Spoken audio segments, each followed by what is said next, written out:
Hey guys, I'm going to go through this front page here. I apologize if there's an echo. First, this is stuff you did in Math 3. You may have learned it before that. But first, we'll just evaluate all these powers of I. So just a reminder that I is equal to the square root of -1. And then we're going to use the exponent rule that, for example, like x squared times x to the third is x to the 2 plus 3, which is x to the fifth. We're going to add these exponents. That works on I as a base instead of just x. So, for example, I squared. It's I squared, so the square root of -1 squared. And then remember, squaring and square rooting are inverse operations. So they'll cancel, and I'm going to put a box around the most simplified version. So we wouldn't really call it the square root of -1, we would call it I. We wouldn't say the square root of -1 squared, we would simplify that to -1. Okay, here's where I'll use my exponent addition rule. Think of I cubed as I squared plus I to the second plus I to the first, or times I to the first. So this would be I squared times I to the first, and that's simply going to give us -I. I to the fourth, let's think of that as I to the second times I to the second, -1 times -1, which gives us 1. Now these are going to cycle through every 4. These are the only 4 you'll have, and we're just going to start the pattern over with I to the fifth. Here's why. This is really I to the fourth times I to the first, which is just equal to I. Same thing here, I to the sixth, think of that as I to the fourth times I squared, just gets us -1. So for the same reason, this would be -I and then +1. We can jump up to something like I to the 27th. Just remember that because it cycles through with every 4, we can divide the exponent by 4, and whatever the remainder is going to be what the exponent would be, like looking over here. So for example, I to the 27th, if I do 27 divided by 4, let's see, 28 divided by 4 is 7 with a remainder of 0. 24 divided by 4 is 6 with a remainder of 0. So 27 divided by 4, I think would be 6 with a remainder of 3. And that 3 is what we really care about. So this is going to be equal to I to the third power.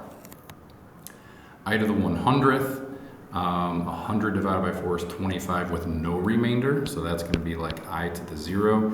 Ooh, that wasn't actually one of these 4 over here, but remember, anything to the 0 is equal to 1.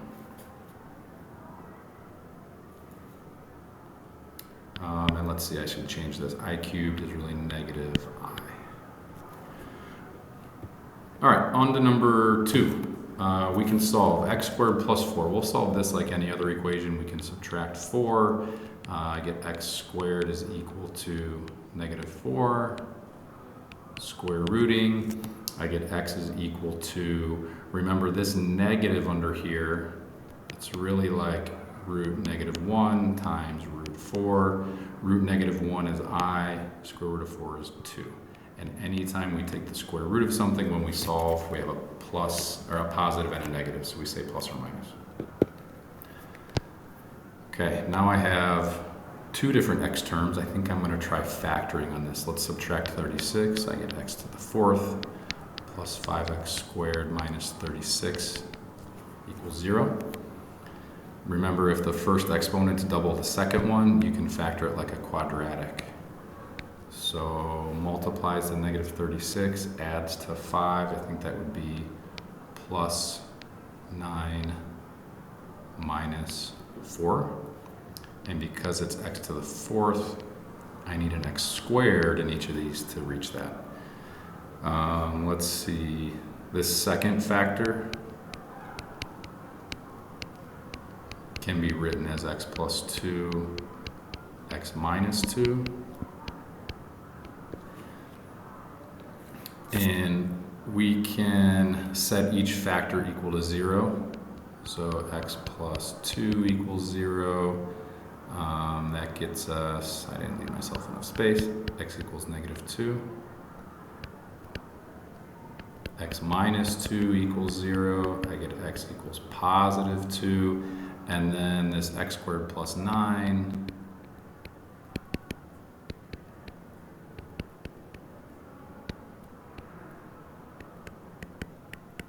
plus or minus 3 times I.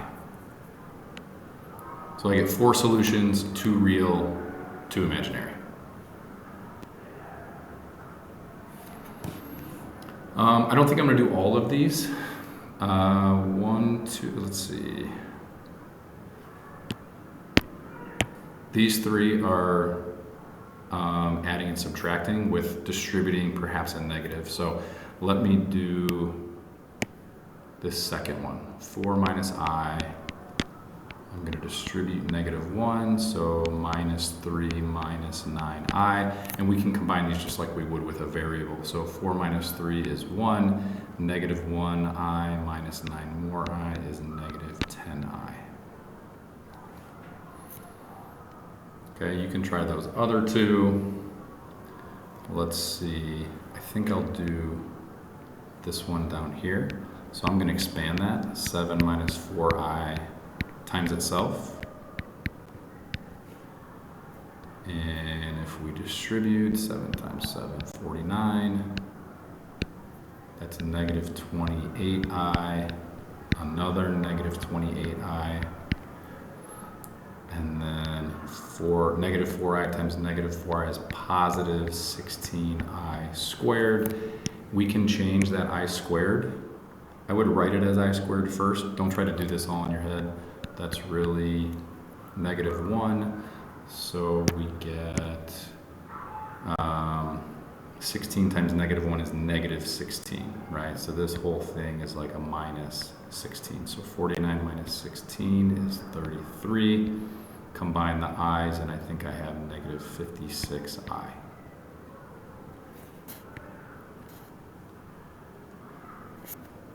Okay.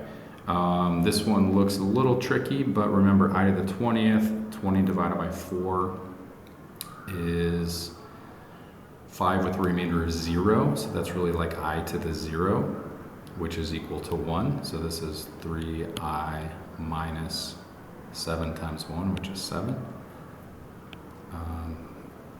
I to the 15th, 15 divided by 3 is 4 with a remainder of 3 with a remainder of 3, so that is equal to I to the 3rd. I to the 3rd is negative I. So this would really be 5 plus 2 times negative I. In other words, it would look like that. You can distribute and combine from there. Last part, the complex conjugate. The complex conjugate of a complex number, a plus bi, would become a minus bi. Okay, we're going to change the sign right before the imaginary part. So 3 plus 4i, the conjugate would be 3 minus 4i. Negative 2 minus 5i would become negative 2 plus 5i. 9 is really 9 plus 0i, so this would be 9 minus 0i, which is really just 9. And then 8i, that's really 0 plus 8i. That would be 0 minus 8i, which we would just write as negative 8i. So we're only going to change the sign in front of the imaginary part. Okay, hope that helps, and thanks for watching.